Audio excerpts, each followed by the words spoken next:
Hello, hello.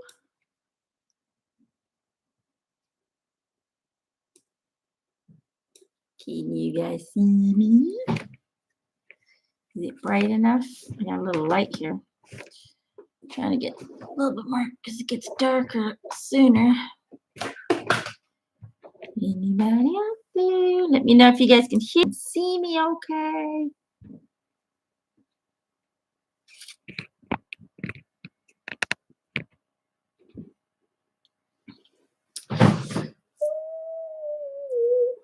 Oh. All right, hold on. I'm going to put some tea in. Pour some honey in the tea. Honey, honey, honey makes me feel good.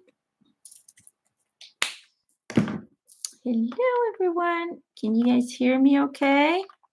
Let me see if I have Patreon on with your questions.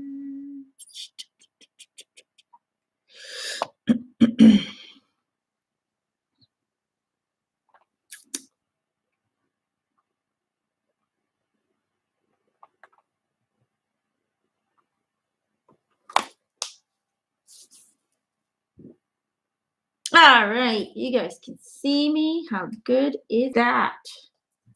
Let's hope it stays this way. Okay. If you hear any screaming, that's usually my husband. He's watching American football. I told him, be quiet.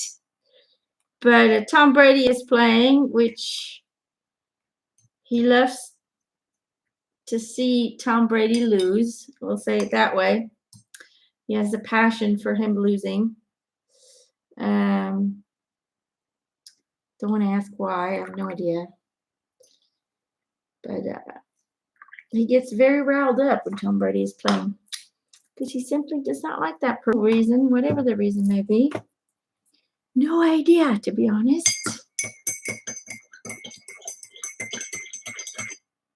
All right. Says here, connection is not stable. Well, let me know if you guys lose me or I'm frozen up or anything like that. Because I can't always trust that. Because sometimes it says it's unstable and it's really not. And you know how it goes, right? All right.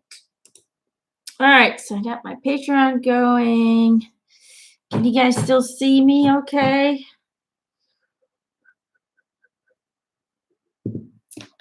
I hope so.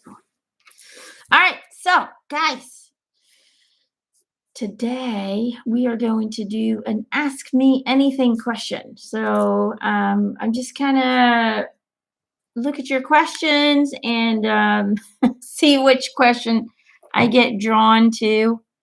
And we'll just go from there. Ina says, everything good on her end. All right, cool. Well, let me just real quick go to Patreon and see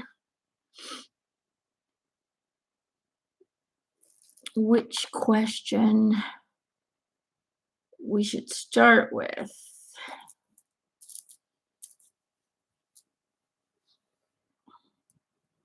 We'll start with a simple one. Sis Anita wants to know, what is the best way to pray for someone else?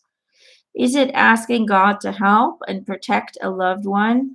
Or is it imagining a better situation for them? How would it differ from the Catholic Our Father type of prayers? Well, I don't really know anything about the accepted prayers in religion, so I don't know what the Our Father type of prayers are. But when it comes to praying, whether it is for you or whether it is for someone else, it all kind of comes down to the same thing. Really, a good prayer is a confirmation of what you want to see, what you want to experience, whether for yourself or for someone else. So a good prayer is an expression of gratitude. You know, it doesn't matter who you address it to, whether you say, dear Father, dear Jesus, dear God, dear universe, dear all that is, whatever you want to call it. We'll just say, dear God. That's what most people maybe say. It's about confirmation. So it's about sending out the vibration that what you want to see happening is already taking place, is already in the making, is manifesting as we speak. So let's say you want to pray for your sister who has just been in an accident, and or she's going through a divorce or whatever it may be. She's going through something traumatic, and you want to make sure that everyone is there to assist her and help her into getting better, into transcending the pain, the suffering, in whatever way or form that is. You can say, "Dear God, thank you for bringing peace, serenity, healing, and love to my sister, whoever, Margaret." um, um, I feel grateful for the opportunity to be able to assist in her healing, as well as I send her daily love and angelic healing in order to assist in whatever it is that she needs assistance in. So it's really about expressing gratitude for the power that is given to you to assist her in her healing, but also expressing gratitude for the healing that is already taking place, for the change, the new future, the alternate outcome that we would like to see for that person. Does that kind of make sense? I hope that makes sense. So a good prayer is not please help them. It's not a begging. It's not a request. It is a validation of what will be. It's an expression of um, gratitude that the desired outcome is already in the making. That's kind of what the right prayer would be. Hope that makes sense, Anita. Hope that makes sense, Anita. Sharon, what is Spirit's perspective on physician assisted suicide? So, euthanasia, basically. Will it eventually become legal in more places? So, euthanasia is already legal in a lot of countries, including Belgium, where I'm not sure about France, but I know it's legal in Belgium. However, it is a tricky process because a person, there's a lot of rules attached to it. You have to be um, uncurable. You have to be sane. In other words, you have to be fully aware of the request that you're asking, and it can only be requested by the person itself, which I think are some good ground rules, to be honest. Um, but it can get tricky, especially when we're dealing with children.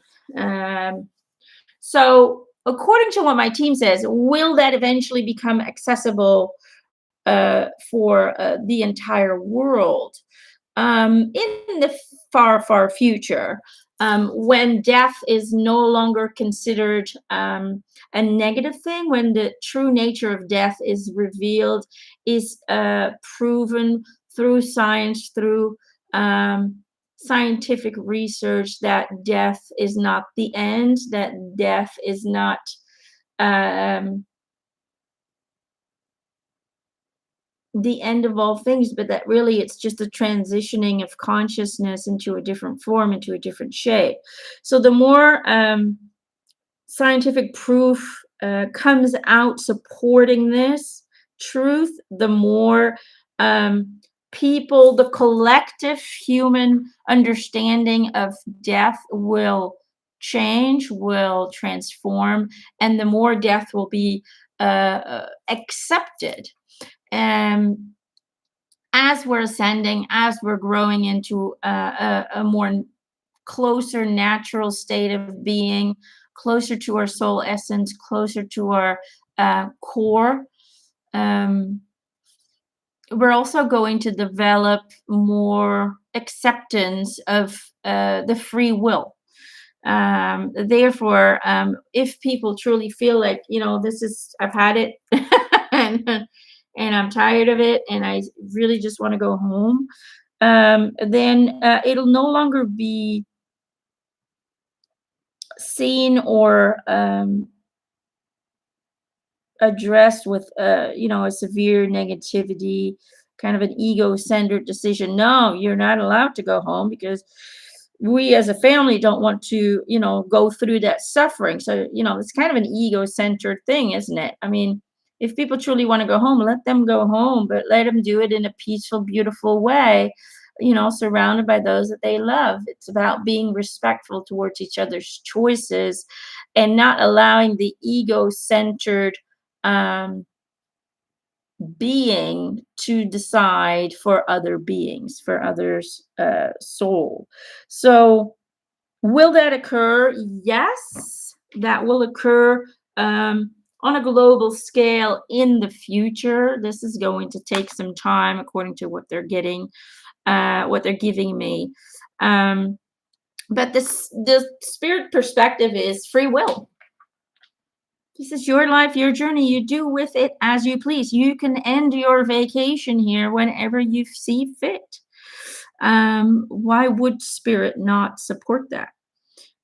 We are all free willed creatures who are creating our own experiences. And as spirit, our higher self, our higher soul, um, is really kind of in control of the experiences we have. And if that higher soul says, okay, I've learned everything there is to learn, yeah, I'm okay with going home a little bit earlier than planned. And then, who are we to decide that that's not right for them?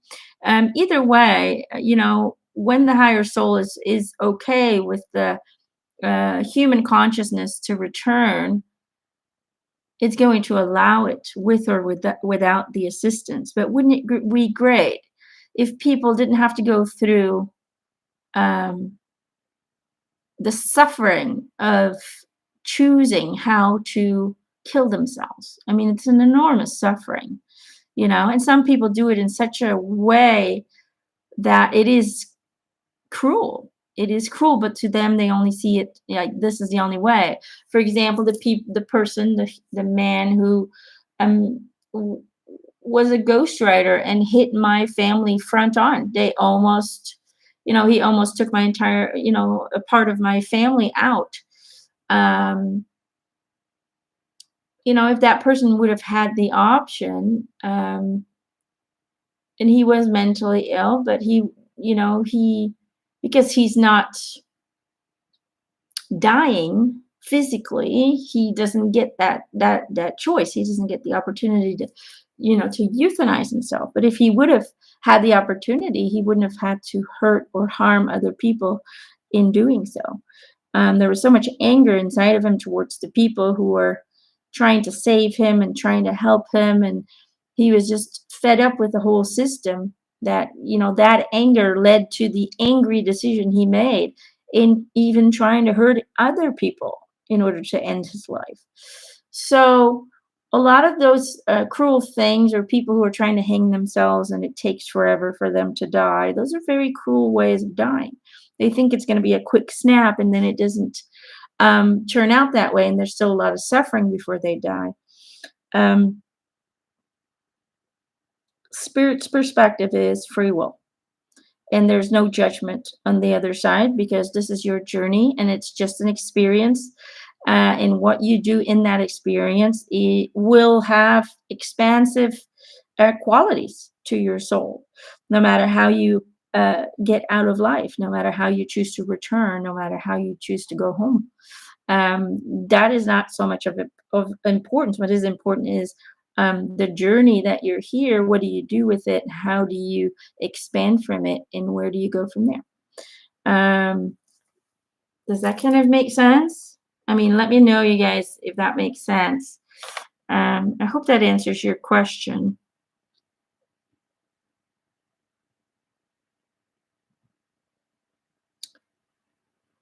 Let's see here.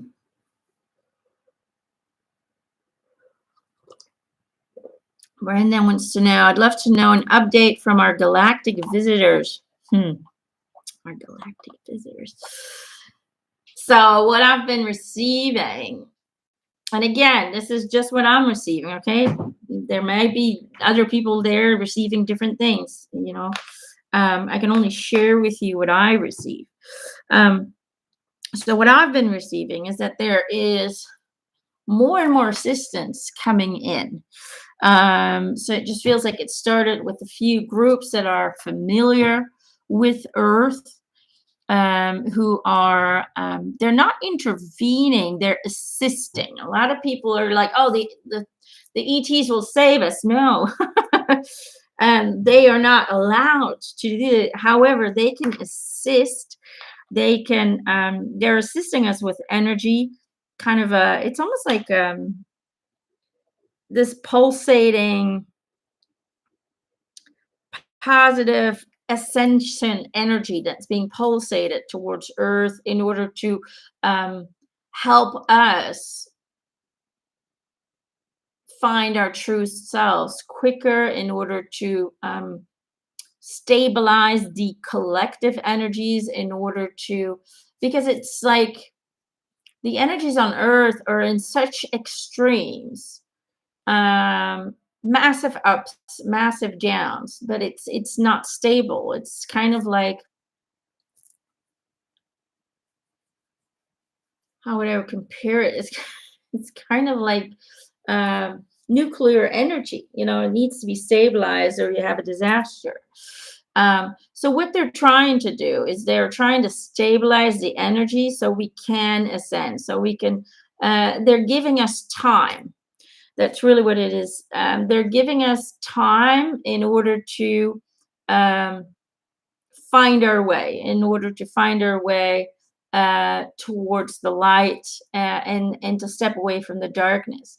Unfortunately, humans are taking longer than they expected, is what I was receiving, which I was like, well, you know, for us humans, I expected that. And apparently, ETs have had bigger hopes for us. So we're taking longer than the original plan was on a universal level. And so what they're showing me is that, you know, they are here to help us, to provide us time, although time is kind of a relative thing, but to provide us the opportunity to ascend in a natural way. Um, because we can't go down, we can't lower in frequency, we have to rise in frequency. If we lower in frequency, we're actually creating our self-destruction as a species. And you know, although ETs are kind of like, you know, they're not the smartest of the bunch, those humans. I know they don't think as highly of us as they would like. They would like to see us evolve a lot quicker, because we're dangerous when we don't ascend, when we don't evolve. But they are trying to prevent us from going back down. They're trying to provide us with time in order to naturally ascend, in order to give us the opportunity to naturally ascend to a higher frequency, if that makes sense. Have they intervened from time to time? Yes, they have intervened when it comes to nuclear weapons trying to be detonated. Have they intervened in that? Yes, because it would completely destroy humanity. So that's not a good thing, because everything that changes on Earth, or that alters Earth in whatever way or form that is, has an effect on all planets, on all galaxies, on all Milky Ways. So, you know, it has happened before where in our Milky Way, where a planet was destroyed and it created the destruction of the dinosaurs. So, it affected things to such a scale that um, not only our planet was endangered, or the life on our planet was endangered, but other planets were endangered. Other species on other planets were endangered. Does that kind of make sense? I don't know if I'm making any sense, and I don't know what other people are saying, but that's what I'm kind of receiving. Like everything that happens on Earth or on the moon or on the other planets, it all impacts one another. It's all energy. And so it just creates these waves that can be very harmful and hurtful for many species, not just us. So that's why they're really assisting us with energy, with kind of like a pulsating, it's almost like a pulsating blanket.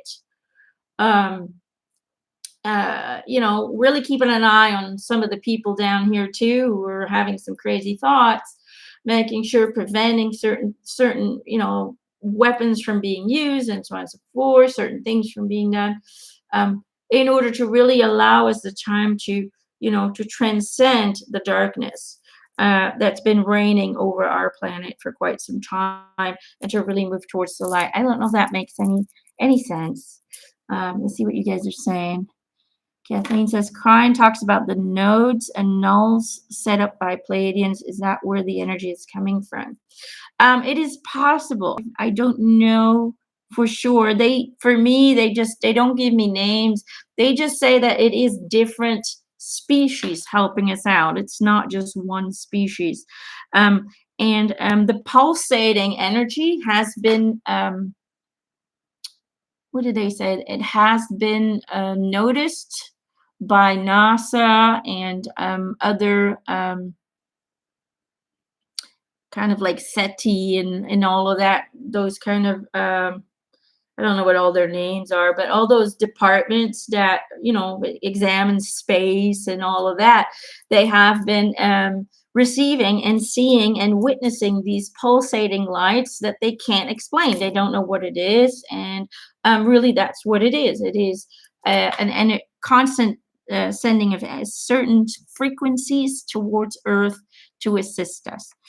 Ina says, good to have more time in this worldwide difficult situation. I hope we will overcome this quickly. Me too. I'm ready for that fifth dimensional. Hey, everybody. But, unfortunately, we are still babies in the process of awakening. So it is going to take time. It is going to take discomfort. But you know what? Our souls came down here to experience this with a purpose. We knew exactly what we were going into before we were born. So we just need to take our responsibility to do what we can in order to assist the ascension, in order to assist the healing. And what do we do? By focusing on the individual, by really altering and ascending our frequency so we can then assist others in doing so as well, not by trying to brainwash people or convince people, but simply by being the fifth dimensional plane, by showing people what it feels like, what it looks like, what it can be, and therefore by leading by example, other people will feel like, oh, I love that. That's comfortable. I want to be that. I want to feel that. I want to live in a reality like that. And therefore inspiring them to make the changes as well. Does that kind of make sense? But anyway, that's what I've received about our galactic visitors. There's more and more entities, ETs, coming in on Earth as well, landing in different locations, communicating to more and more people on Earth in order to show their support, if that makes sense, in order to show people that they're not alone in this. So you'll see that more and more. And it'll be more and more confirmed on TV, on the news, even. That, hey, we don't know what this is. This is unexplained. What did Sharon wants to know? What did Princess Diana know that they didn't want getting out? Were any members of the royal family directly involved in ordering or planning her assassination? Or was it MI6 and or another intelligence agency acting without their explicit knowledge? Will the truth ever be revealed? Ha. Ha. Was she murdered? Yes. In other words, was the accident, I believe I did an interview with her a long time ago. I'd have to go look for it. Um, what did she know? A lot of things she wanted to forget.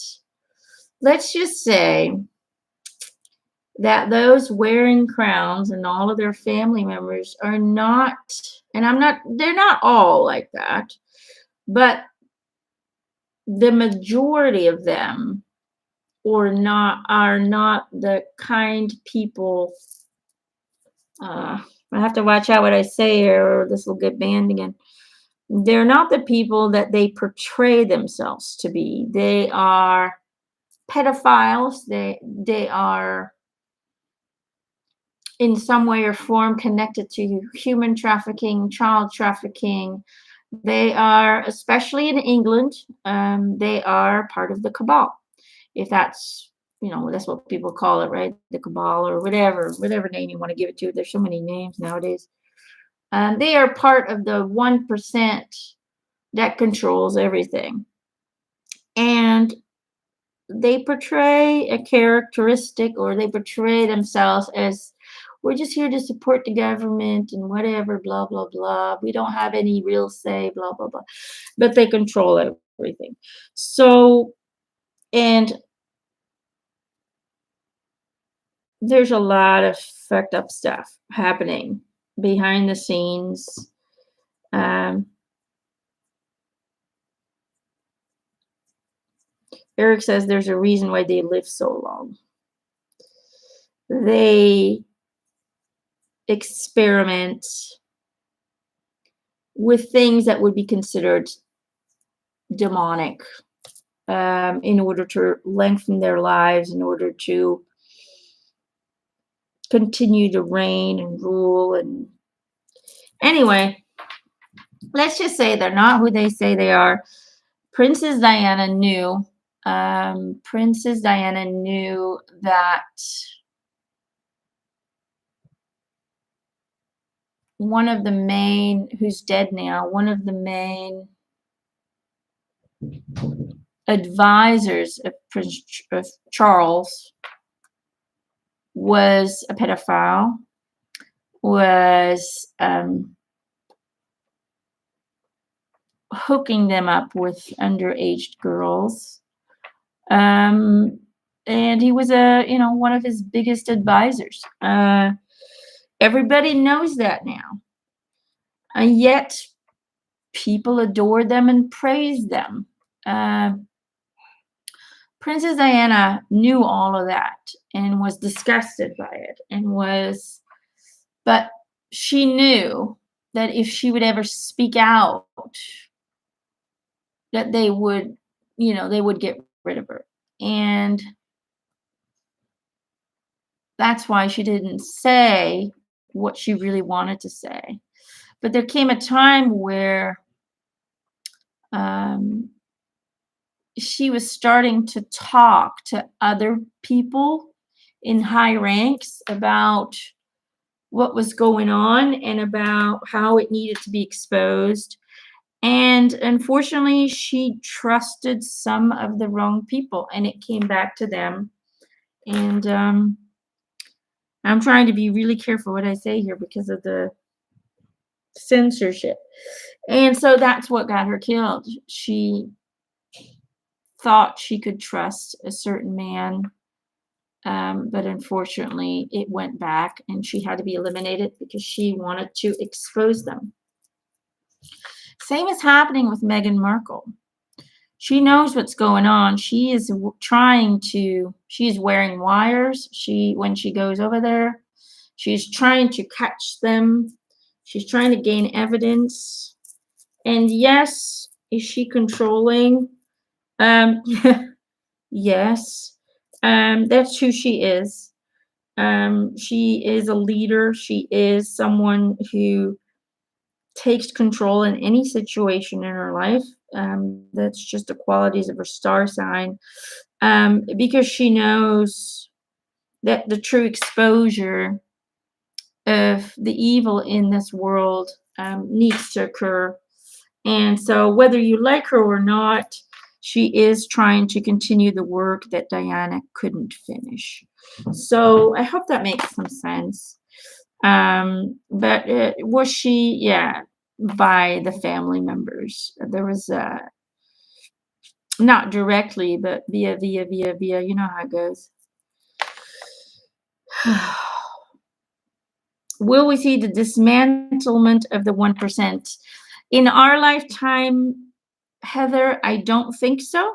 But will we be the catalysts to get us there? Yes, that's why we chose this lifetime, because we knew that what we do here is going to be crucial for our children's generation to completely disempower them. We'll say it that way, if that makes sense. So we are necessary in order to spark, inspire, enlight the new generations to come. That's what our journey is for. That's why so many of us are light workers. So many of us are sensitive. All right.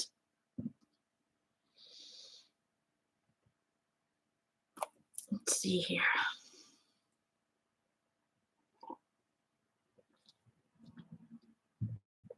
Just wondering if you are one of Jesus's incarnations.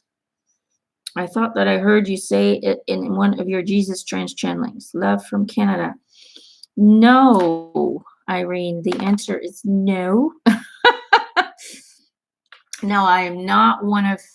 Well, it depends on how you look at it, all right?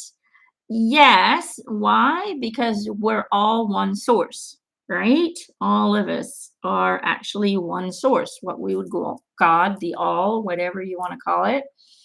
We are all united in that source, and therefore, God is every single one of us, and we are, God. So we are all incarnations of every consciousness, every human or every incarnated consciousness ever created. But if you want to look at it from, do we have the same higher soul? No, we don't. I did not have an experience in the proximity of Jesus either. Gerald did. He was a far cousin or something, we asked once. But the person who was doing the interview in those Jesus channelings was the daughter of Jesus, or was connected to the same higher self as the daughter. Is that going to make sense?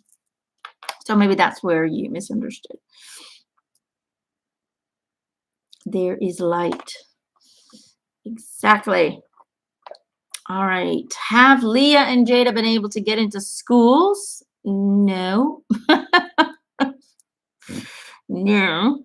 How do you and Gerald feel about French culture compared to American and Belgian culture?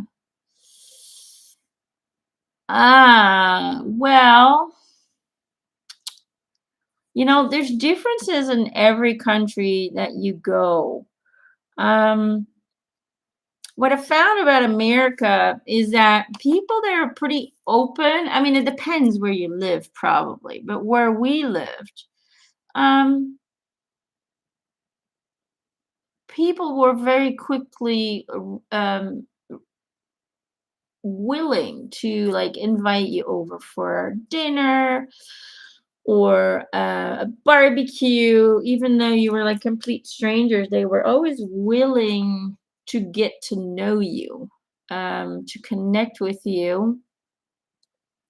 What I feel like in Europe is people are a lot more closed. So it's a lot harder to make friends. It's a lot harder to get connections. Again, it depends where you live, because here in Britannia, it's pretty easy for me to make connections. But then again, there are other people who are experiencing the same Britannia, but are experiencing it in a different way. If you don't speak the language in France, it becomes really hard.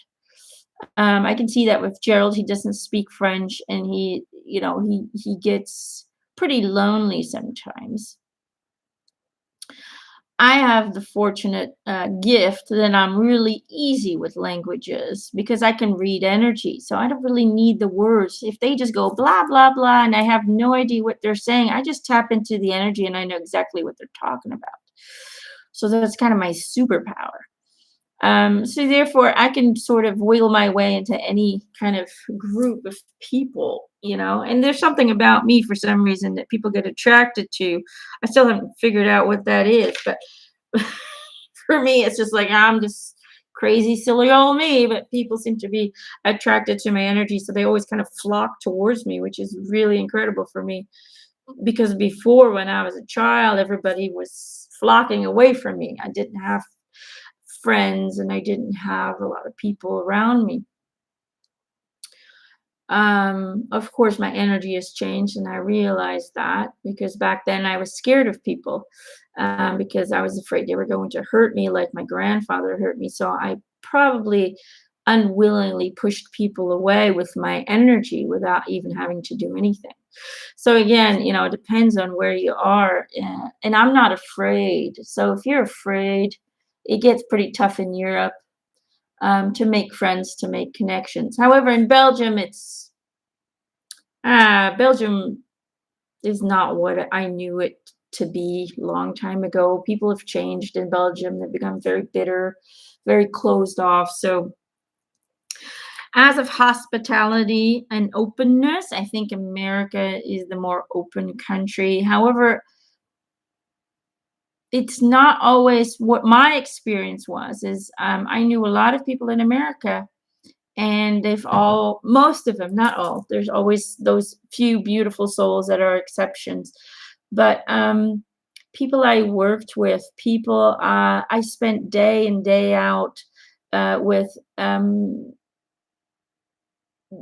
moment you're gone, they don't, there's no more interest into you, no more, and again, there's exceptions to that rule, but in Belgium and in France, it is harder to get into a friendship ring, a group. But once you're in, it doesn't matter where you go, where you move to, they will continuously connect with you. They will always be interested and always be ready to, have a chat, but it's harder to get in. In America, it's easier to get in, but it's not always meant. Okay. And again, everybody's different. There's always exceptions to that. Um, Other than that, I always feel like people, it doesn't matter where you live. And I have clients all over the world. I even have two clients from South Korea. Um, it doesn't matter where my clients come from. Everybody to me feels the same. We all want the same. We all want happiness. We all want to feel balanced. We all want to feel connected. We all want to feel love. There's really not that much difference between human beings. It doesn't matter where you live. But I think it's the idea, the culture sometimes is different, but it's mostly just habits. Humans are habit animals. And for example, in America, it blew my mind to see that we were forced to make debts in order to get credit. While in Europe, the least debt you have, the more credit you get. Right? Here, the intention is save your dollar, save your money, put it on a savings account, don't spend it, don't make any debts. Most of the people here don't even have credit cards. And the ones who do is people who like to travel. But that was when it comes to money, Americans have this spending thing, and it's almost like, I don't know. As a European, when I moved to America, I didn't quite get that. I'm like, why do you have to put yourself in debt to get a good credit? Do you know what I'm saying? I mean, it doesn't make any sense. Um, in Belgium and in Europe and France, you'll get good credit if you don't have any debt. So to me, that was very confusing. And it's, I think it's a system in America to keep people down. It's a well-oiled system to keep people. Uh, they have control over you when you have debt, complete control.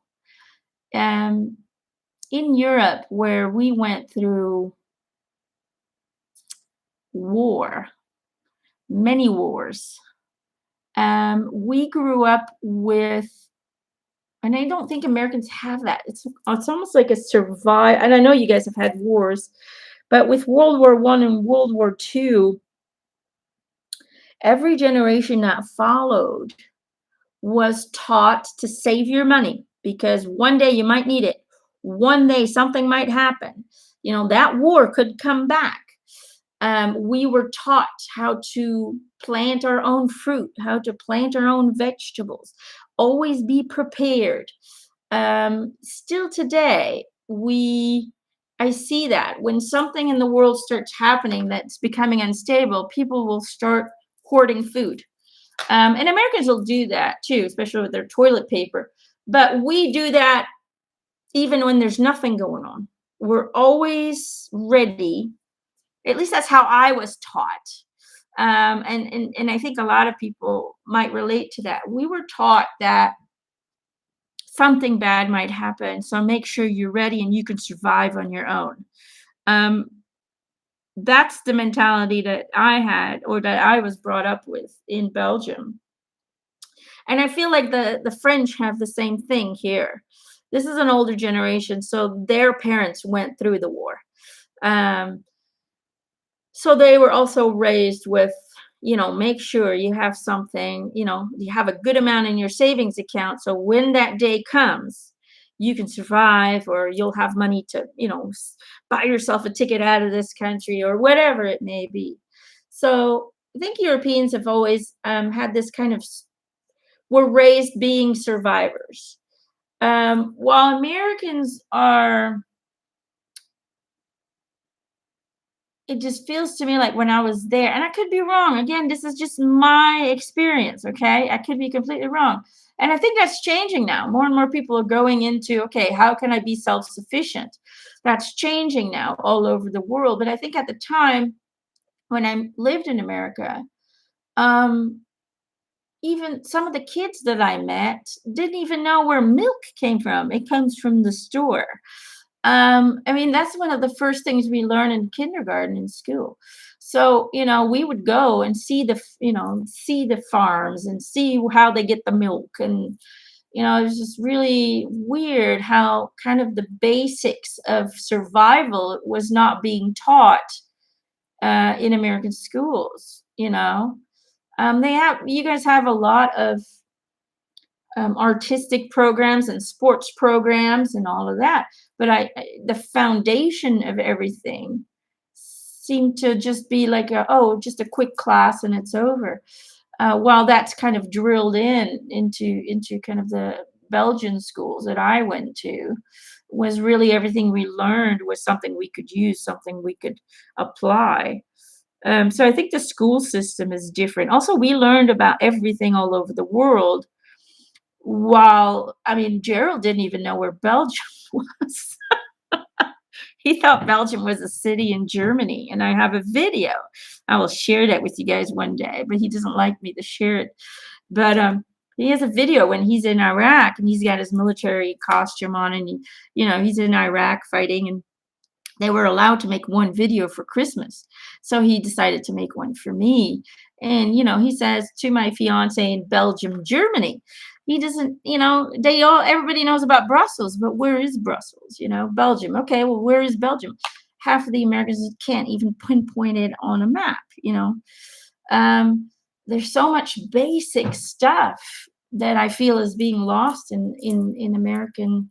Again, it's not everywhere. Okay, it depends, but I don't know. I feel like the way we're taught in school is very different. There's so many different things. Here, you have to pay for everything. Parking, going to the bathroom. You want to go to a public bathroom, you got to pay for everything. If you want to park, it doesn't matter where it is, you're gonna have to pay for it.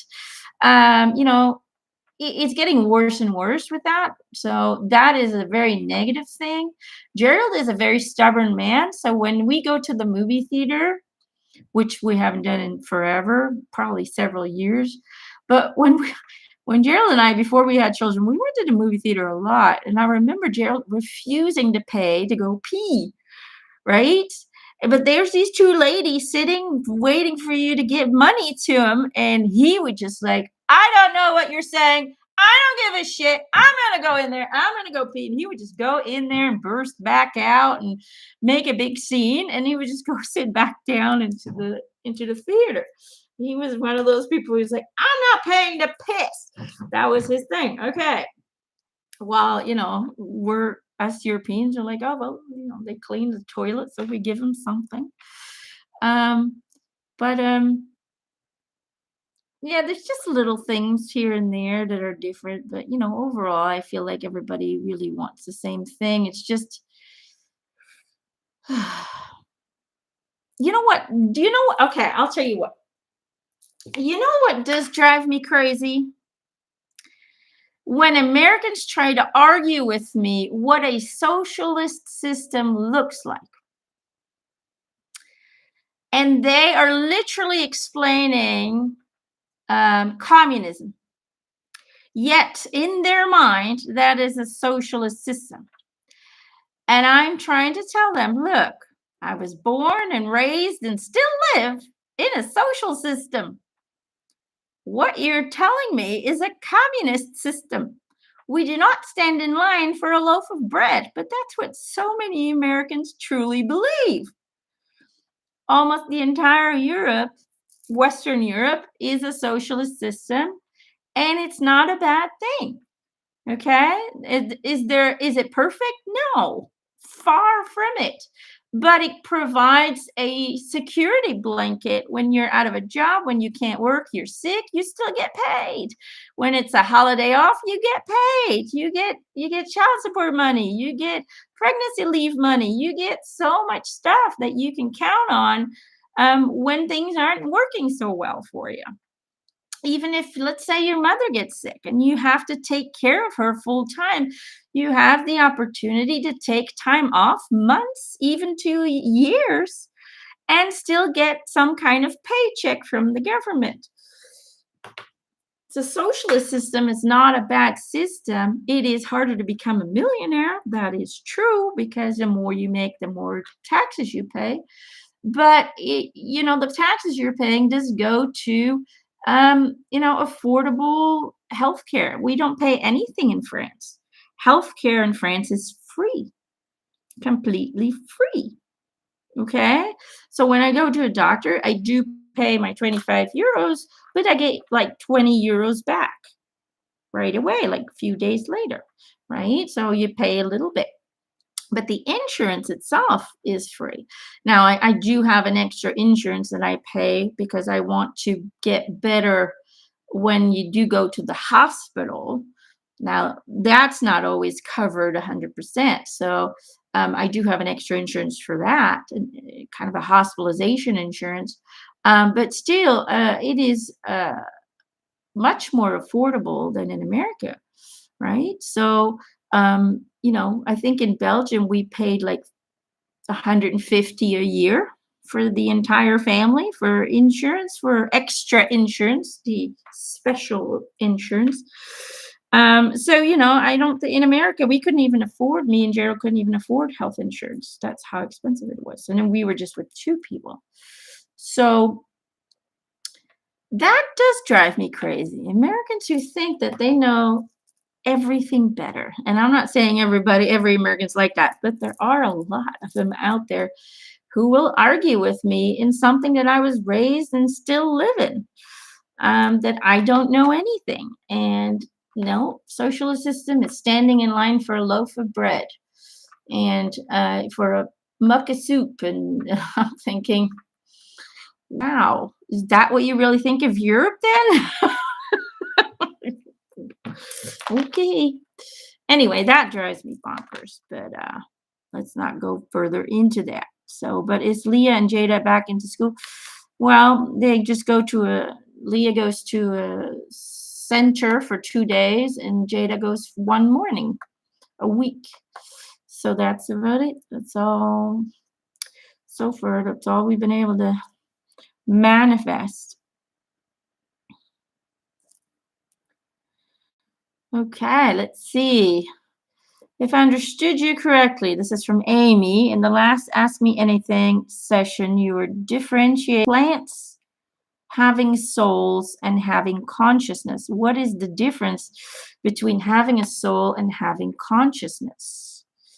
What is the difference between being an angel and being a spirit guide? I understand Eric is both. Okay, Eric is not both. It drives me crazy, those. Angels are never ever incarnated. They don't need to be incarnated. All right. They are right. You have God's source energy. That frequency is the highest of all. And then you have the angels right underneath.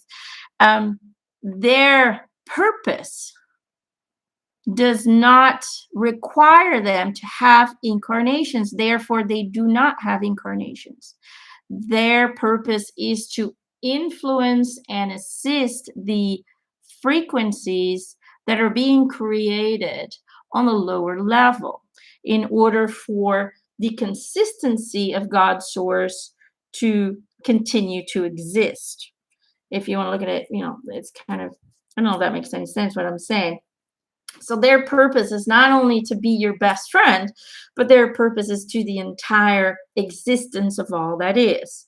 That is their responsibility to make sure that the energies continue to fluctuate and pulsate in order for the consciousness of the all God to continue to be present.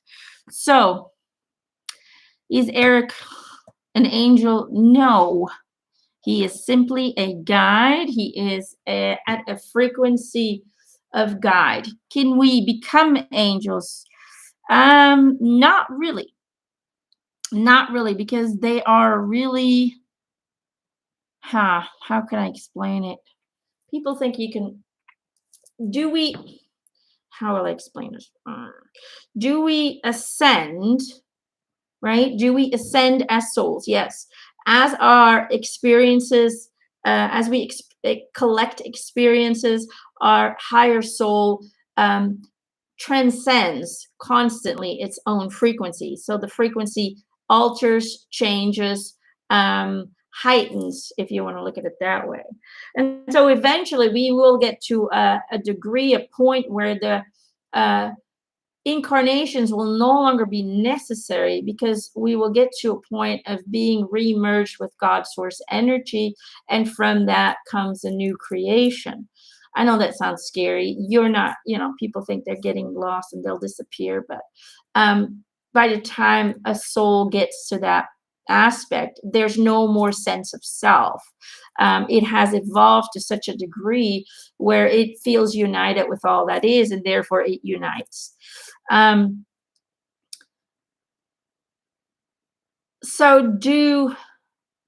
It's almost like angels are at a specific frequency where they can assist everything. So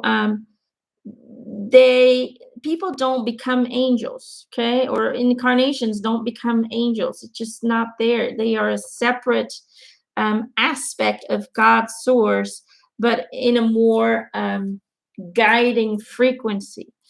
I don't know if that makes any sense. So Eric is a guide, right? He is a spirit like you and me, who's had many lifetimes, and who is assisting a lot of people because that's what he loves doing. Okay, he is not an angel. All right, let me be very clear about that. All right. Now, when it comes to having souls and having consciousness, okay, well, we have both. All right, let me get you back here. I'm looking at this Patreon page. We have consciousness, we have souls, right? How will I explain the difference? I'm trying to think. Okay, so the best way to understand consciousness is to see it as the source to everything. Okay, God is consciousness. Everything is made from consciousness. Nothing can exist outside of consciousness, right? There's nothing beyond consciousness. God and consciousness are the same thing. So everything that has form is therefore also consciousness, but it's consciousness that has been molded into a distinct entity. Okay, so a soul is one of those distinct entities of consciousness. It's the result of the mold. Is that kind of am I making any sense? So a soul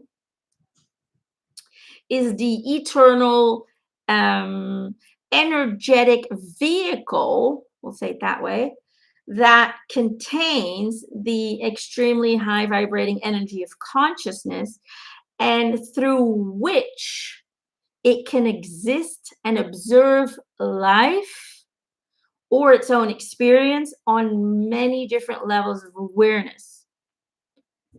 Am I making any sense? Let me see if I can hold on. Let me see if I can give you guys maybe some visualizations where uh I'm trying to think. Hold on, give me a second. Um okay.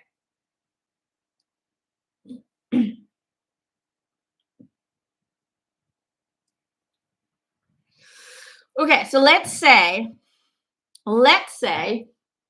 that the ocean is all that is God. That is consciousness, right? So the soul is a drop or a wave of consciousness in that ocean, right? And so to distinguish the drop from the ocean, we create a soul in order to have that unique level of awareness and experience. So the soul is the energetic vessel that contains consciousness. And the more aligned we are with our soul, the more conscious we become with life as well. It's all interconnected, right? But there is no soul without consciousness, and there is no consciousness without soul. Well, no, that's not right. There is soul without consciousness if there is no creation, but because energy has to constantly fluctuate and create, destroy, create, destroy, create, destroy, right? It's like a pulsating heart. Heart, God is like a pulsating heart of consciousness. The energies expand, contract, expand, contract, expand, contract. That's why we have hearts. It is literally a copy of God's source, right? Energy needs to expand, and contract, and that's what creates life, right?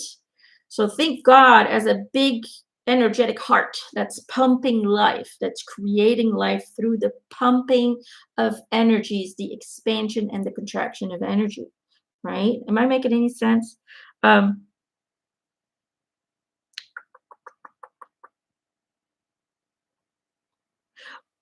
okay, maybe another visualization. It's kind of like the difference between fire and light. Fire has form, but light doesn't, right? But the one can't be without the other, can't exist without the other. The soul has form, consciousness does not, right? But the soul and consciousness have to exist together. But just as the light is said to emanate from the fire, so does consciousness emanate from the soul.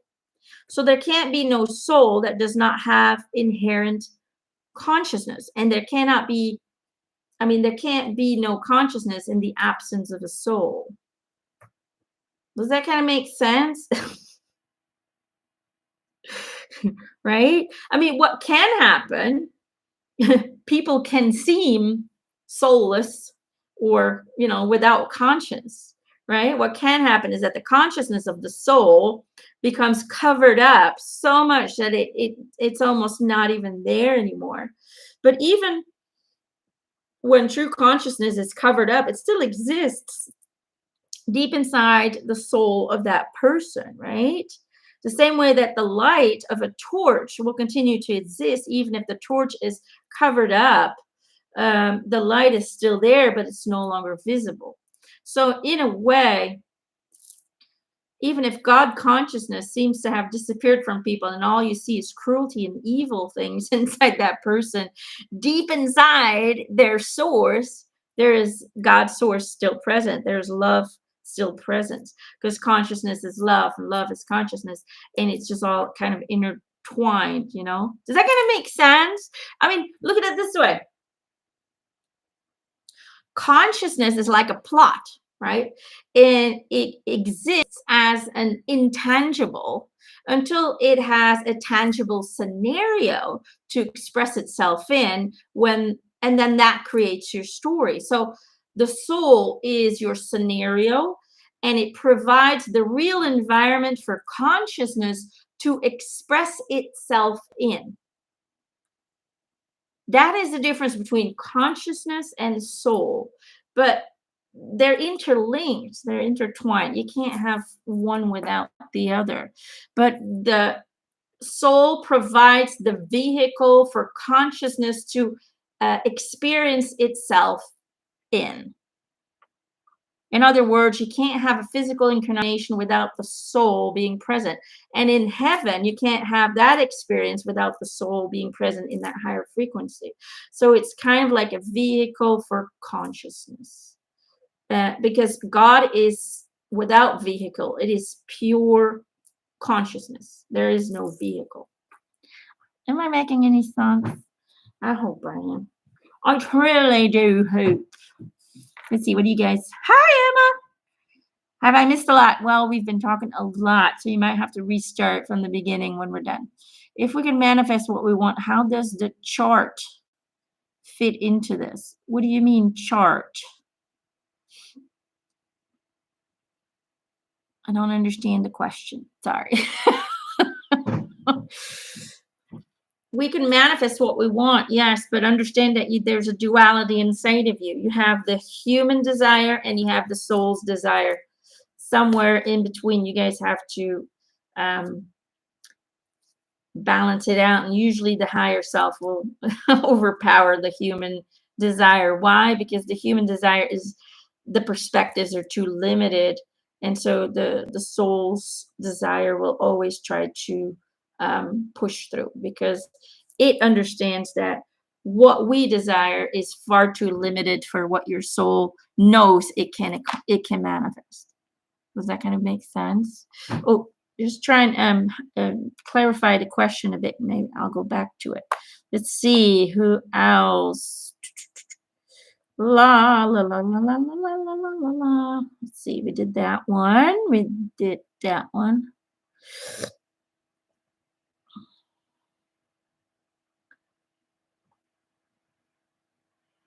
Luce, I'm getting drawn to your question. There's so much injustice. It makes me feel angry. I don't like that feeling, but it's there and it feels toxic. How do we cope with those human feelings? Ha. Good question. Good question. Let's see. Rolo says, other mediums mentioned we create a chart for our incarnation. Oh, Lord. We do not create a chart. We do not create a contract. We create intentions. It's kind of like going on a vacation and saying, wouldn't it be fun if I would meet the love of my life there? And wouldn't it be fun if I could swim with dolphins? And wouldn't it be fun to go visit the historical sites? They are intentions, but they are not obligations. They are not obligations. You do not have a steady contract that cannot be altered. You do not. However, the higher soul will guide you in a direction that it thinks or it feels, let's say it that way, that is the best possible outcome for the desired experiences. So you set out intentions to have experiences. But the human ego, the human limited, very fearful ego doesn't always see the big picture, and it'll try and move in a different direction than what your soul knows is best for you, what you're here to experience. And so a lot of times that'll create feelings of being stuck, of not knowing where you're supposed to go or what you're supposed to do or what is my purpose. I have no idea. Those feelings come because you're no longer aligned with your higher self. And so you become paralyzed in your experience, in your manifestations, right? But you can alter anything you choose to, because it's, as a human consciousness, you also have free will. And so you can make your life as hard as you would like it, and blame it on everyone else and the world. And now nobody's giving you a chance and nobody's giving you this. You can blame everything on another person, but still, whatever you experience is something you've attracted or created yourself. And there's a sense of responsibility that needs to come into that. If you follow your intuition, that is your direct link with your higher self. That is your higher self giving you feelings, ideas, um, confirmations that, hey, yeah, this is good for us. Let's go in that direction. So when things feel comfortable, feel exciting, feel joyful, feel inspiring, that is your higher self going, yeah, yeah, yeah, yeah, yeah. That's what we need to do. Anything opposite of that is your human ego trying to move into a direction that doesn't align with your true intention for this lifetime, what your higher self wanted to experience. Okay, and you have the free will. You can constantly go against what feels right, and you will manifest all kinds of different experiences. And that's okay too. Your higher self will constantly try to get you back to where the comfort will be, where the desired experience will be, where you feel good. But if you choose to go the opposite direction and to fight everything that your heart tells you, you will have a completely different experience. And from a spiritual perspective, that'll be completely acceptable because it's your free will to do so. But you're going to create an experience that's not so comfortable. Does that kind of make sense? And so, you know, um, is it a contract? No, you can change anything you want to, but it doesn't mean it's going to be better than what your higher self had planned for you. You know, it usually is not. It usually goes in a different direction, because us humans think we know everything, while our higher soul has the knowledge of all that is, knows exactly what action will lead to what outcome, knows everything, and is trying to help you to have a great journey here. But if we're constantly in a fight with ourselves, and we're constantly ignoring what we know we are supposed to do because we're scared, we're fearful, we want to try and be safe. And that's what one of the posts was about today, when I talked to Jesus. Then we're constantly, boycotting ourselves, and boycotting the manifestations that would assist us in our journey, instead of creating ones that actually um, confirm the non-alignment with our true purpose. Does that kind of make sense? Hope that makes sense. Rolo says, I get that gut feeling all the time. Yes, we do, but do we always? You have to act upon it. How do we know when something is good or bad? Again, if it feels good, go with it. If it feels icky, step away from it, no matter how hard it is sometimes. And being, when I talk about things being icky, I don't mean hard. I don't mean, a lot of effort. Oh, it's, I'm tired. I got to do a lot of work.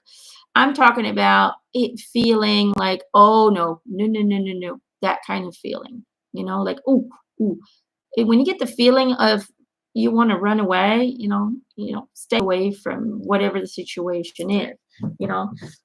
Working hard and having self-discipline, and really having to work your ass off to get to where you want to get, because you feel that, oh yeah, that is really what I want to do. Even if it takes me a lot of work, a lot of effort to get there, I will get there. Effort and self discipline and hard work is not always a negative feeling. Okay. Does that kind of, does I understand what I'm trying to say? Okay. But the problem is a lot of people don't want to put in the effort, to really create something for themselves. And they'll walk away from that because they say it's too hard. Um, that, that's your fear talking. There's a difference between intuition and fear. And that's something people have to learn to distinguish. Emma says, I've seen a lot more wisps of light sparkles lately. Anyone else? I have to. Yeah. And you know what it is? The veil is getting thinner, is what they would say. It's really the more you heighten in frequency, the more you're going to start noticing things. I had the coolest experience. I want to share it with you. Never happened before. So I was in bed. Jared always stays up and watches another movie, but by the time it's 10 o'clock, I'm like knocked out on my couch. And then Gerald goes, go to bed, right? So I go to bed and I just fell asleep, like probably like 10 minutes ago or something. Like I was in the beginning stages of sleep. And Gerald's downstairs and he yells up on the stairs and he goes, are you talking to someone? And I said, no, I'm sleeping. What? What the hell? Why are you waking me up? And he's like, I heard a voice and I couldn't understand what they were saying, but I heard a voice. And I thought, well, that's weird. So as I'm laying there in my bed, I'm thinking about the voice. Well, I'm wondering, who could that be? Because that's probably the first time that Gerald said, and we've been married for 17 years. That is the first time that Gerald's told me he heard a voice, like out loud. He's like, are you talking to someone? He thought I was on the phone talking to someone. I was like, no, I'm sleeping. And so as I'm thinking, who could it be?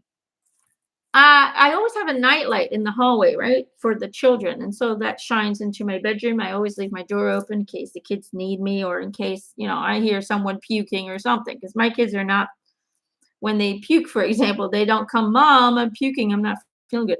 Autistic children just puke and they go back to sleep. So I have learned to keep my bedroom door wide open and their bedroom door wide open so I can hear a little crack and crooning of what they're doing. And so there's always a little bit of light that shines in. And so I'm thinking to myself, I wonder who the voice is.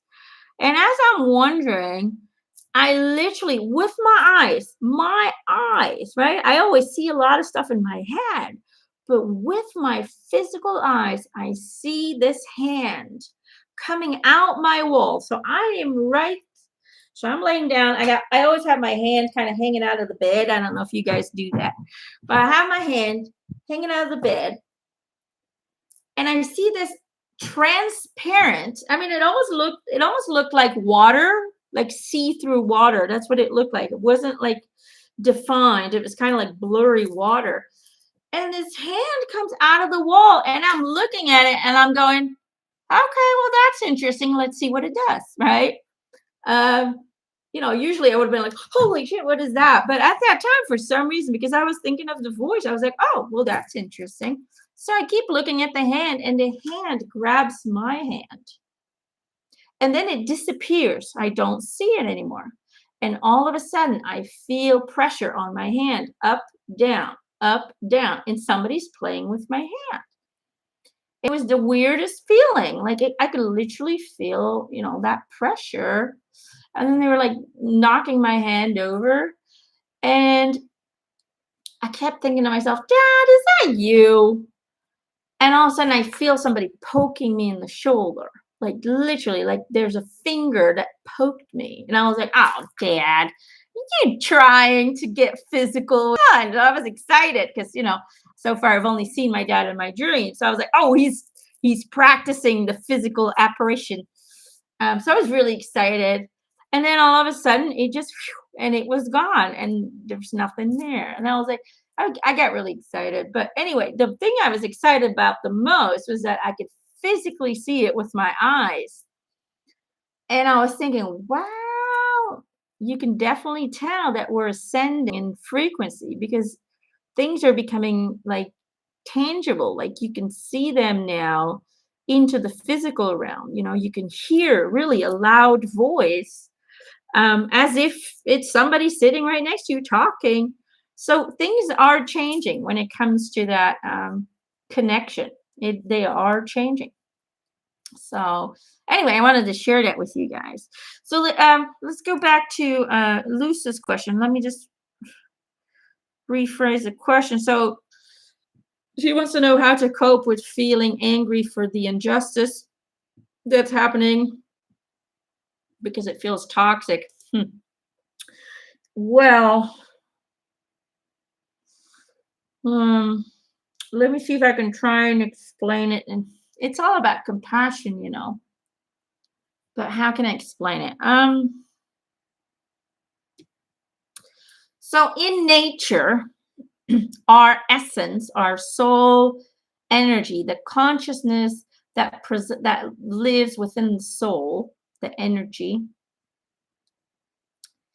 is an all-knowing, all-connected essence that understands that we are all one being, one consciousness. There is no separation, there is no individuality.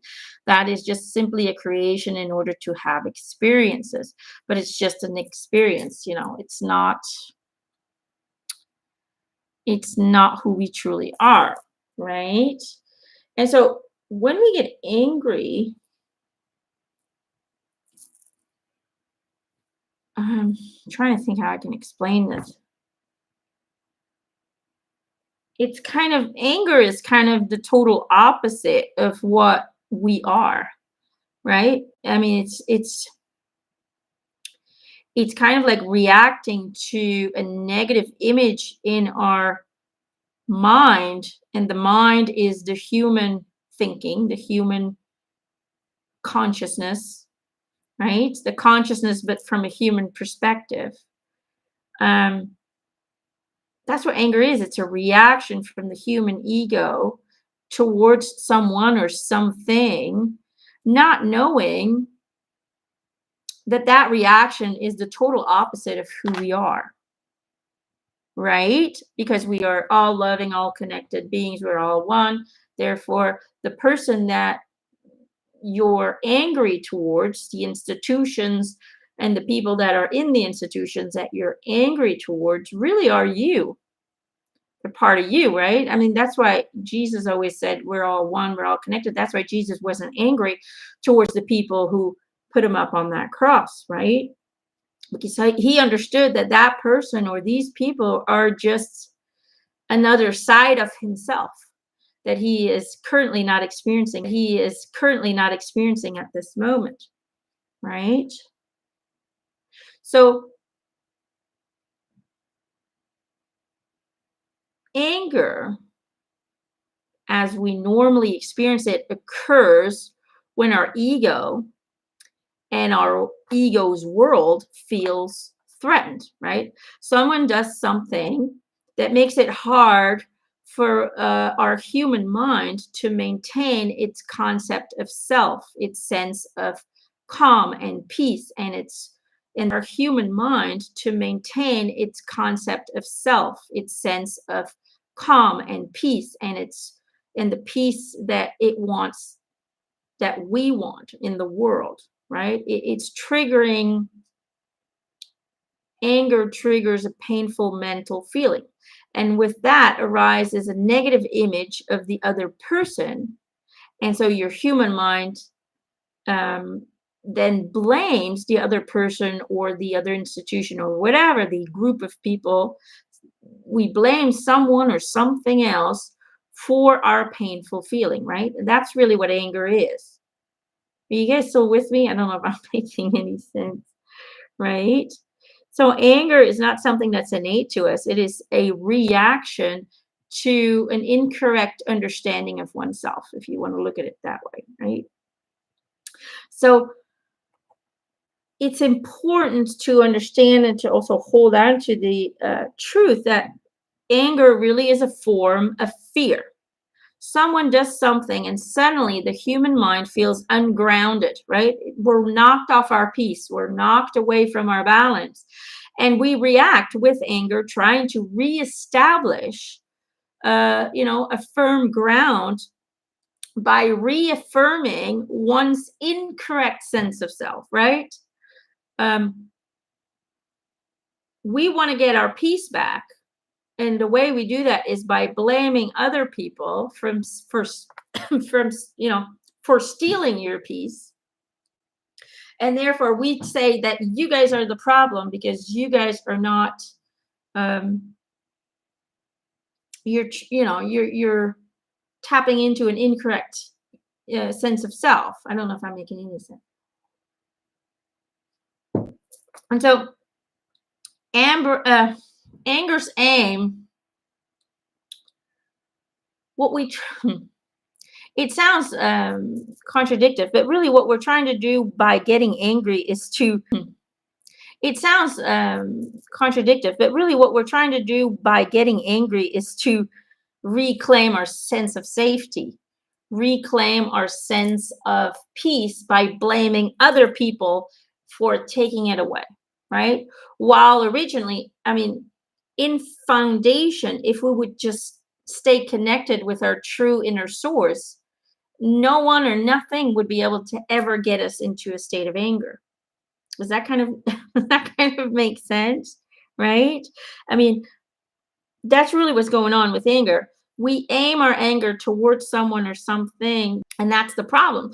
The problem is that real safety is not found within our ego-centered fear and anger. Real safety is available only in the depth of our being, our soul, our essence, right? Love and compassion are among other fundamental qualities of our nature, of our truest essence, right? And so, in those unchanging qualities is the actual source of safety for ourselves, but also for others, right?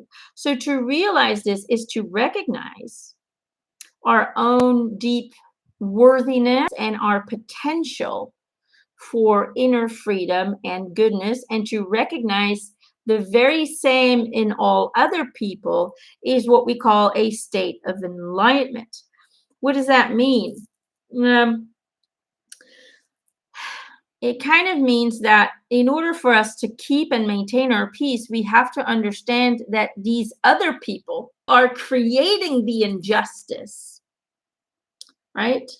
Deep within them, in their soul essence, they are equal to us. They want peace, they want stability, they want love, they want harmony. But their actions is the same thing as our reaction. Their actions is to create a false sense of stability, of safety by doing cruel things. But they're still trying to aim for the same thing as we're aiming. We want a feeling safety. We want to feel good. We want to feel balanced. We want to feel secure, right? So both entities, although expressing and reacting in a opposite way, really are doing the same thing. We're trying to create a sense of safety. One does it by trying to show love and healing to other people. Another does it by trying to control people in whatever way or form they do that, and all the negative stuff that comes with that. But in foundation, we're both trying to achieve safety, right? And so when we start to understand that both souls are actually trying to establish the same sentiment, are actually trying to establish the same thing, but in different ways, then we can find a sense of compassion that the essence of the soul is equal to ours. And that in order for us to release our anger, we have to find love for the other person who is also trying to find stability out of fear of not being in control, out of fear of losing all their money, out of fear of losing power, right? There's a fear in everyone. And everyone's fear comes out in a different form. Some people will try to control, some people will surrender fully, right? But the foundation is the same. All souls are trying to establish the same thing. And so if we can see that connection, if we can truly kind of like tap into that, we can find a sense of compassion for the people who we believe are doing the wrong thing, who are hurting people, who are manipulating people, right? But they're still all a part of you. They are just an opposite expression of what you're just an opposite expression of what you're expressing in this lifetime, but they're still all a part of you. Does that kind of make sense? So when people undergo great suffering lifetime, but they're still all a part of you. Does that kind of make sense? So when people undergo great suffering, I don't know if I'm making any sense, but I hope I'm explaining it right because it's kind of complex. When people undergo great suffering under oppressive social systems, for example, right? Then we will feel very strongly connected to those who are suffering more intensely from those from that oppression. And so for most people, it seems normal, especially for humans, it seems normal to hate those in charge of such a system. But as I've been saying, we must acknowledge that those who maintain such a system, they do so from their own inner patterns of fear, from their own attempts to establish safe ground for themselves. Why? Because they are disconnected from their truest source. So we have to tap into our unconditional compassion deep, deep within our essence so we can recognize that everyone involved oppresses systems, those most oppressed by them, but also those who are ferociously defending them, who are creating the systems, have the same underlying capacity of goodness, which is distorted by their self-protective attempts to find safety. In other words, everyone has the goodness inside of them, but their actions are distorted because they are trying to create safety. But when one is based on fear and one is based on love, you will have total opposites on what that looks like. Does that kind of make sense? But we have to find that compassion because that there's goodness in everyone, and we're both doing opposite things to achieve the same goal, right? Does that kind of make sense? And so that's really what it comes down to, compassion and connection. You know, people like the Dalai Lama, people like Martin Luther King, Gandhi, right? Um, it's real authentic compassion that can for- forcefully challenge the system, not violence, but compassion, right? And sometimes that compassion can take a powerful confrontal form, and then you have, like I said, you have people like Martin Luther King who stand up and, do it with words, right? But that's compassion. Martin Luther King didn't want anybody, he didn't want separation. He wanted everybody to be brothers and sisters, right?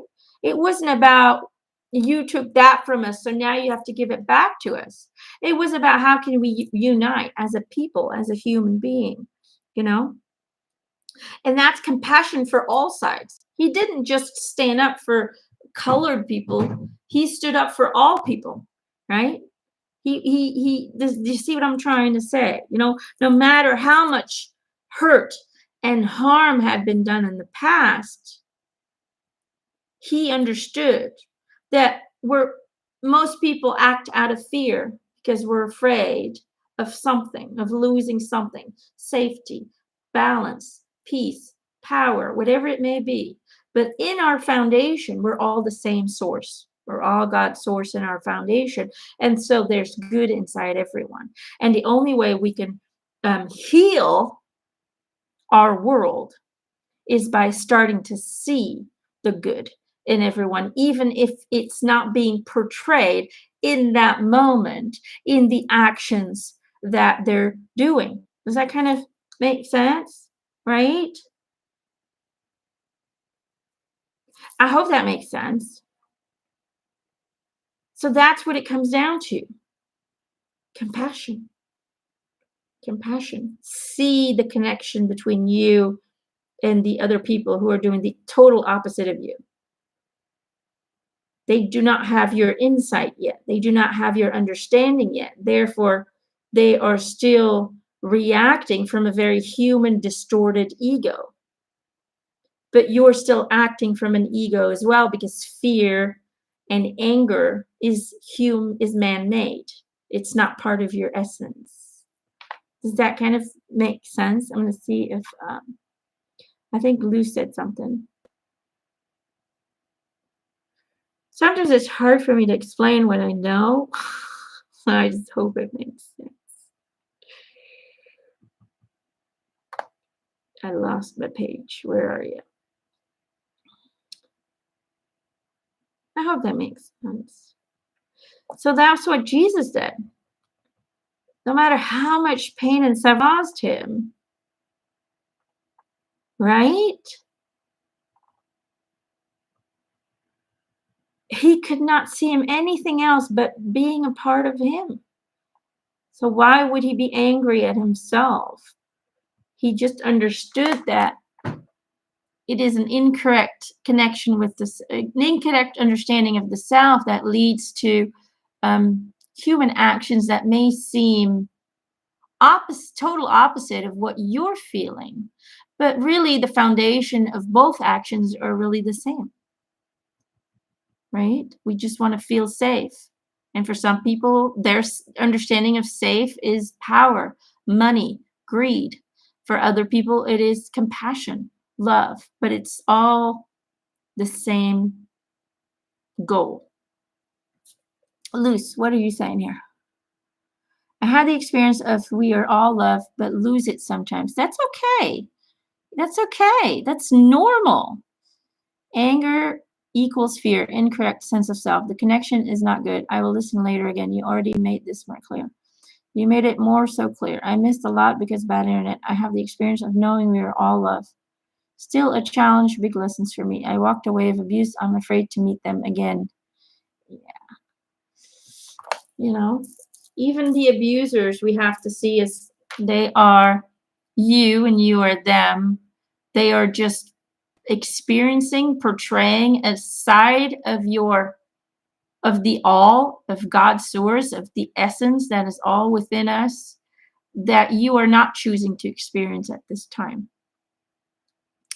Heather says, look for the good in everyone. We all have the same source, whether we do very, very, almost incomprehensible cruelty from a human perspective in this world.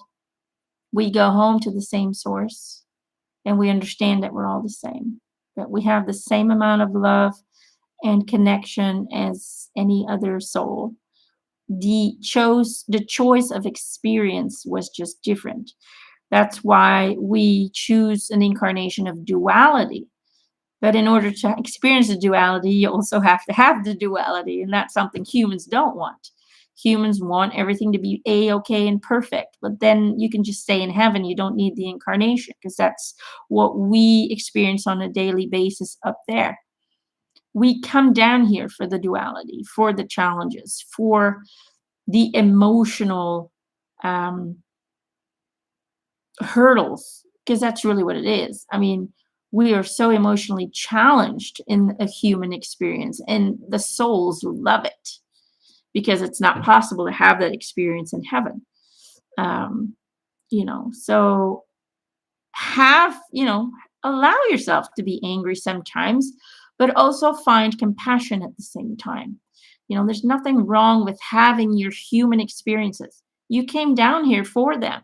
Just don't get stuck in them and don't allow them to bring you down. Don't allow them to take away your peace. When you look at the Dalai Lama, he'll talk about things that are cruel, but he doesn't allow it to take away his peace. He just addresses it so we can get a different perspective, and we can use our love and compassion to help and assist those that are acting from a source of fear and from a source of distortion. Does that kind of make sense? Emma says, I work with people some say they could never work with. No matter what they have done, I try to be kind to them. But sometimes it's tough. Yeah. And I get there too. Sometimes I get so frustrated with people, but it's we didn't come down here to be who we are in heaven. That's the fun bit. We came down here to allow ourselves to be angry and to get into that nasty nitty gritty stuff and to experience all sides of our essence. And the only way to experience who we truly are is by experiencing who we are not. And so that's where the duality comes in place. That's why we need to experience all of the cruelty so we can experience who we truly are, which is the opposite of that, right? But knowing that and experiencing it are two different things. So don't beat yourself up if you're having a moment of, oh, I hate this world. I get that too. Sometimes I'm like, oh, I wish this world would just end and I can go home. I have those moments too. And then I always kind of get smacked back into reality and they go, nope, nope, nope. You came here for the nitty gritty, so you're going to have to experience it. Because I know in my heart that we can do so much. Human beings are capable of so much love and so much compassion. Yet all we see is the total opposite. But that's also what the world chooses you to see. They don't show people rescuing other people. They don't show people being kind to one another. They don't show that on TV because they control us with fear. So they're going to constantly focus on all the negative stuff. They want us to feel depressed. They want us to feel down. They want us to get angry. That's how they like us because then we can be controlled. So don't let them win. That's from my human perspective. Don't let them win. Transcend. Oh, you can't make me angry. You can't make me feel without hope. Maintain the hope. See the picture you want to experience in this lifetime. See it in your head. Feel it in your heart. There's so much love within people. So many people are seeking for balance and joy and love and compassion. But the world is being muzzled and being blindfolded from all the good things that are happening in the world. All the people trying to save the animals, the people self-sacrificing themselves for other souls. So much love is still happening out there. It's just not being shown. But you don't need to see it. You just need to know in your heart that it's there. All right? So we should have compassion to people who wronged us. Yes. Feel bad for them. Don't get angry with them. Feel bad for them that they chose to have an experience that is so opposite of who they are in their true nature, in their heart, that it's leading them onto an experience of pain and suffering. Because even the people who are now in charge and love the control and love to hurt people, when they come home and they get their life's review, they will have to experience all the suffering that they have caused others on such an intense, very real level that will create a massive expansion for their soul, right? So feel sorry for them that they choose to move into that direction, but at the same time, be grateful that they're showing you, that they are proving to you are not like that. They are giving you, through their actions, you get confirmation of who you know you are because you are not them. And you would never do something that those people are doing, whether it's hurting animals, hurting children, hurting society, whatever it may be. They are showing you who you truly are by showing you who you're not. Does that make sense? So we have to be good to evil people. It's not about being good to evil people. It's just about not allowing your own peace and a balance to be influenced by what other people are doing. You don't have to take Hitler into your house and say, cup of coffee, a little bit of pie. You know what I'm trying to say? It's about finding forgiveness so you can maintain your peace. So you can continue to send out positive vibrations into the collective that will eventually heal those evil people as well.